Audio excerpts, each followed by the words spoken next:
Hello guys, আশা করি আপনারা সবাই ভালো আছেন। তো আজকে আমরা কয়েকজন বন্ধু মিলে ঘুরতে বেরিয়েছি।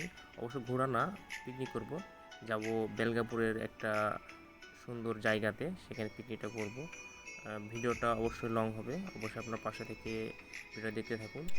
আমাদের বাসা থেকে বেলগাপুর প্রায় 30 কিলোর কাছাকাছি। তো সকালবেলা আমরা নাস্তা সেরে সকাল সকাল গাড়ি নিয়ে বেরিয়ে পড়েছি। বেলগাপুর যদি নেমাতপুর হয়ে আসেন, তবে নেমাতপুর থেকে বেলগাপুর প্রায় 15 থেকে 20 কিলো মতো রাস্তা। পুরোটাই প্রাকৃতিক দৃশ্যে ঘেরা, আঁকাবাঁকা পথঘাট, সবুজ ধান ক্ষেত, কী সুন্দর একটা পরিবেশ, অস্থির। শীতের শুরুর দিকে আমরা একটা পিকনিক করেছিলাম গাহুল শালবনে, সেই প্রাকৃতিক পরিবেশের মাঝে। তো এবার পিকনিকটা হুট করেই করা। তো আমরা যে পিকনিক স্পটগুলো বেছে নিচ্ছি, সাধারণত পার্ক বা কৃত্রিম আর্টিফিশিয়াল যে সৌন্দর্য, এসব জায়গাগুলোকে আমরা পরিহার করছি। যতটা সম্ভব হচ্ছে প্রাকৃতির মাঝেই আমরা পিকনিকগুলো করার চেষ্টা করছি। ওয়াও ওয়াও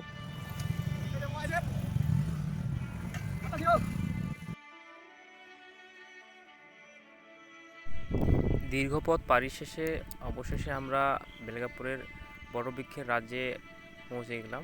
চারিদিকটা সেই সুন্দর, শুধু চারপাশে বট গাছ আর আশেপাশে অনেকগুলোই ইপিলিপিল আর ইউক্যালিপটাস গাছ ছড়িয়ে ছিটিয়ে রয়েছে।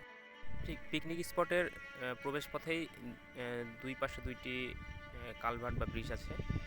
তো অবশেষে আমরা চলেই আসলাম সেই বটবৃক্ষের রাজ্যে।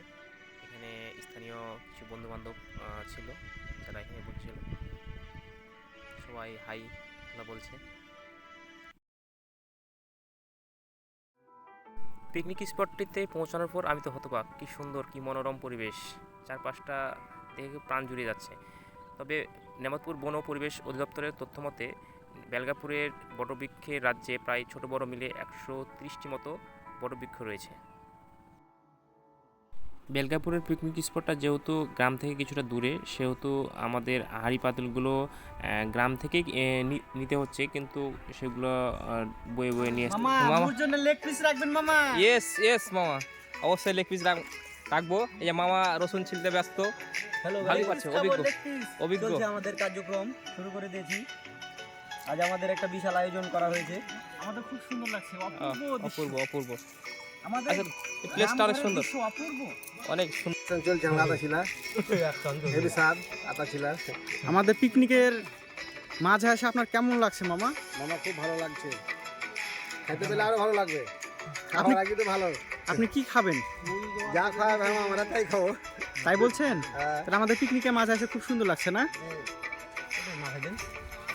আমরা পিকনিক করছি। আমরা আজকে প্রায় 15 জন মতো। খুব ধামাকাটা স্টাইলে পিকনিক হবে। এখন আমরা পেজ কাটছি, পেজ কাটা শেষ হয়ে গেলে আমরা মুরগি টুরগি রান্না বান্না করবো।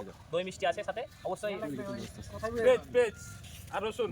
দাদা আপনার আমাদের মাঝে এসে কেমন লাগছে, অনুভূতিটা কেমন? আপনাদের গ্রাম ঘরের দৃশ্য দেখে খুব মজা পাচ্ছি আমি আসছি শহর থেকে। সজীব দাদা, আপনি আমাদের মানে কিছু বলেন আর কি। পিকনিকটা হচ্ছে, পিকনিকটা বহুত দিন পর হচ্ছে। পিকনিকটা আমরা একটা পিকনিক করেছিলাম সেই শীতের শুরুতে। তো পিকনিকটা খুব ধামাকা হয়েছিল। ফুল ভিডিও দিতে পারিনি, তবে আশা করছি এই যে পিকনিকটা হচ্ছে, এই পিকনিকটার একটা ফুল ভিডিও আপনারা পাবেন। অবশ্যই দেখতে থাকেন। আমরা পিকনিক খাবো, অনেক লোক আসছে, সাথে থাকেন আমাদের। উত্তম দাদা কিছু বলেন আপনি। ভাইয়া আমি তো মূর্খ মানুষ, অত কিছু বলতে পারছি না ভাইয়া। আছি ভালো লাগবে, তবে খুব ভালো লাগছে, আপনার খুঁজে পাওয়া যাচ্ছে না। জায়গাতে আসি আমরা। দাদা আপনি কি করছেন? একটা বালতি দিবা, কিছু লাগবে না। এই যে টাইগার মুরগি পরিষ্কার করছি, দোকানদার আমাকে ফাঁকি মেরে দিয়েছে, খালি জাস্ট পাইকারি কাজটা করেছে, খালি কোনো রকম বড় লোকটা তুলেছে, পাইকারি করে ছেড়ে দিয়েছে। এখন এখানে এসে দেখছি আমরা তো পুরো 14 সাজে গেছি। কিছু আমি তো অবাক। ইয়েস। সজি বাটি লাগবে, একটা বালতি আছে বলো, একটা মগ আর একটা হলিয়া। আপনি কি করছেন? আমি তো কাটাকাটি কপি। আপনি কিছু বলতে চাচ্ছেন না? বলতে চাচ্ছি বলে আমি আজকে প্রোগ্রামের শুরু থেকে শেষ পর্যন্ত থাকবো। পিকনিকটা খুব মনোমুগ্ধকর হবে। হ্যাঁ, এটা আমার মামার লাগা, মামার লেগ পিসটা রাখি। উপভোগ করবো, আপনারাও থাকেন আমাদের সঙ্গে। এই মনোমুগ্ধকর পরিবেশে আমরা পিকনিক করছি। যদি আপনাদের ভালো লেগে থাকে আপনারা আসতে পারেন, পিকনিক করেন, খুব ভালো লাগে।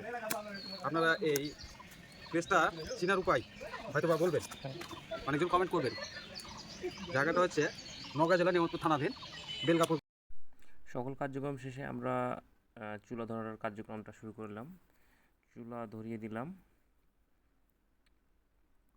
চুলা ধরাতে ধরাতেই প্রায় আধা ঘন্টা 1 ঘন্টার মধ্যেই আমাদের ভাতের রান্নাটা কমপ্লিট হয়ে গেল।